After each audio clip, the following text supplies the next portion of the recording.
ഇത് മാസ് മോട്ടോഴ്സിൽ നിന്നാണ്. നമ്മുടെ ഹോണ്ട ഡിയോ വണ്ടിയുടെ ഫ്രണ്ട് ഫോർക്ക് തുരുമ്പിട്ട് ഒടിയുന്ന കണ്ടീഷനിലായിട്ട് നമ്മളത് അഴിച്ച് മാറാൻ വേണ്ടിയിട്ട് അഴിച്ചിട്ടുണ്ട് കേട്ടോ. അപ്പം നിലവിൽ ഫോർക്കിൻ്റെ എല്ലാ ഭാഗവും തന്നെ തുരുമ്പിട്ട് വിട്ടുപോയേക്കാണ്. ഇവിടെയൊക്കെ അത്യാവശ്യം ആ വെൽഡിങ്ങൊക്കെ വിട്ടുപോയിട്ടുണ്ട്.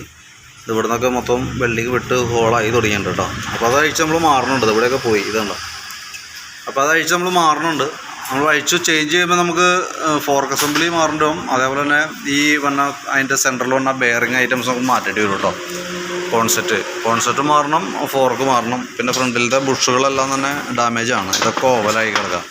അതേപോലെ കുഷൻ അസംബ്ലിയുടെ ഈ ഫ്രണ്ടിലത്തെ ഷോക്കിൻ്റെ ബുഷുകളൊക്കെ പോയി കിടക്കുന്നുണ്ട്. അപ്പോൾ അത് നമുക്ക് ചേഞ്ച് ചെയ്തിടണം. പിന്നെ ഫ്രണ്ട് മൺകാട് പൊട്ടിപ്പോയിട്ട് ഓൾറെഡി പൊട്ടിപ്പോയേക്കണതാണ്. അപ്പോൾ നമ്മൾ ടൈ ഒക്കെ ഇട്ടിട്ട് നിർത്തിയേക്കണതാണ്.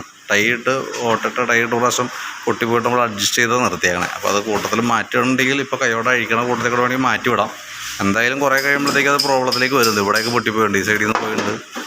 ഇവിടെ നിന്നൊക്കെ വിട്ടുപോയിട്ട് നമ്മൾ ടൈ ഇട്ട് പിടിപ്പിച്ചാണ്. അപ്പോൾ മാറ്റുന്നുണ്ടെങ്കിൽ കൂട്ടത്തിൽ മാറ്റി പോകണമായിരിക്കും നല്ലത്.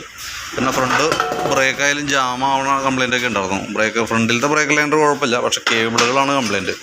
കേബിളിൻ്റെ ഔട്ടറൊക്കെ പൊട്ടിയിരിക്കുക, ഈ സൈഡൊക്കെ ഉണ്ടോ. അപ്പോൾ അതുകൊണ്ട് തന്നെ ബ്രേക്ക് പിടിക്കുമ്പോൾ വലിയൊരവസ്ഥയിലാണ് നിൽക്കുക. അപ്പോൾ ആ ബ്രേക്കിൻ്റെ കേബിളുകളാണ് നമുക്ക് മാറ്റേണ്ടി വരിക. ബാക്കിലത്തെ ബ്രേക്ക് ലൈനറാണെങ്കിൽ പരമാവധിയും അഡ്ജസ്റ്റിങ് കഴിഞ്ഞ് മാക്സിമം അഡ്ജസ്റ്റ് ചെയ്തിട്ടേക്കാം. അപ്പോൾ ബാക്കിലെ ബ്രേക്സും നമുക്ക് മാറ്റണം. പിന്നെ വാട്ടർ സർവീസ് പറഞ്ഞാൽ കേട്ടോ. അപ്പോൾ അതെല്ലാം ഉൾക്കൊള്ളിച്ചുകൊണ്ടുള്ള ഒരു എസ്റ്റിമേറ്റ് നോക്കിയിട്ട് അതിൻ്റെ ഡീറ്റെയിൽസ് ഇടാം. നമുക്ക് മാറ്റേണ്ട പറഞ്ഞ ഐറ്റംസ് ഒന്ന് ഫ്രണ്ടിലെ ഫോർക്ക് അസംബ്ലി, ഈ ഫോർക്ക് അസംബ്ലി മാറണം. പിന്നെ ഹാൻഡിലിൻ്റെ ബെയറിങ് കോൺസെപ്റ്റ് എന്ന് പറയും. ഫ്രണ്ടിലെ ലിങ്കിൻ്റെ ബുഷും കോളർ ബുഷും കാര്യങ്ങളൊക്കെ മാറ്റിയിടണം. പിന്നെ ഗ്രീൻ ബുഷൊക്കെ മാറ്റിയിടണം. അതേപോലെ തന്നെ ബ്രേക്കിൻ്റെ കേബിളുകൾ വന്നിട്ടുണ്ട്. ഫ്രണ്ട് മൺകാട് പൊട്ടിയിട്ടുണ്ട്, അത് നോക്കിയിട്ട് പറഞ്ഞാൽ മതി കേട്ടോ. ബാക്കിലെ ബ്രേക്സ്, വാട്ടർ സർവീസ്, ഇത്ര കേസാണ് പറഞ്ഞാൽ കേട്ടോ. അപ്പോൾ അതിൻ്റെ ഒരു ഏകദേശം ഒരു എസ്റ്റിമേറ്റ് ആക്കിയിട്ട് അതിൻ്റെ ഡീറ്റെയിൽസ് ഒന്ന് വാട്സാപ്പിലേക്ക് ഒന്ന് സെൻഡ് ചെയ്ത് തരാം. നോക്കിയിട്ടൊന്ന് റിപ്ലൈ ഇടണം കേട്ടോ. എന്നാൽ നമുക്ക് വൈകിട്ടത്തേക്ക് വേണ്ടി എടുക്കാവുന്ന രീതിയിലാണ് ചെയ്തുകൊണ്ടിരിക്കണേ. അപ്പോൾ മാക്സിമം നമുക്ക് ക്ലോസ് ചെയ്യാം കേട്ടോ.